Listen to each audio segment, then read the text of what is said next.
Good morning guys. ഞാൻ ഇന്നിവിടെ പരിചയപ്പെടുത്താൻ പോകുന്നത് എൻ്റെ ഗാർഡനിലെ കുറച്ച് ചെടികളാണ്. ഇത് ചെമ്പരത്തി അഥവാ കുള്ളൻ ചെമ്പരത്തി. ഇത് എൻ്റെ ഗാർഡനെ മനോഹരമാക്കാനും നല്ല സുഗന്ധമേറിയതാക്കാനും സഹായിക്കുന്നു.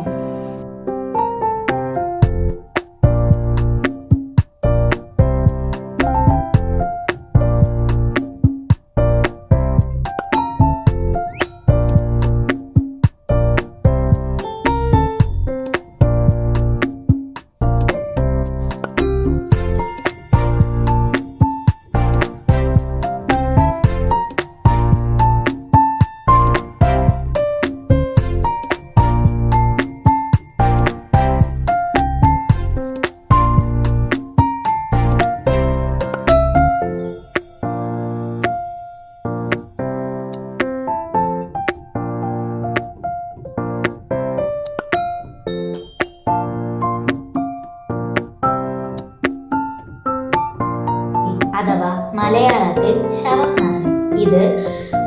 ഇത് ഔഷധ സസ്യമാണ്. ഇത് ഷുഗറിന് ഇതിനെ വെള്ളം തിളപ്പിച്ച് കുടിക്കാനും ഉപയോഗിക്കും. ഇതിൻ്റെ പല വെറൈറ്റികളുണ്ട്. പക്ഷേ എൻ്റെ വീട്ടിൽ പിങ്കും വയലറ്റും കളർ മാത്രമേ ഉള്ളൂ. ഇത് കാണാനും നല്ല മനോഹരമാണ്. ഇതിന് അത്ര പോലും സുഗന്ധമില്ലെങ്കിലും ഇതും എൻ്റെ ഗാർഡനെ മനോഹരമാക്കാൻ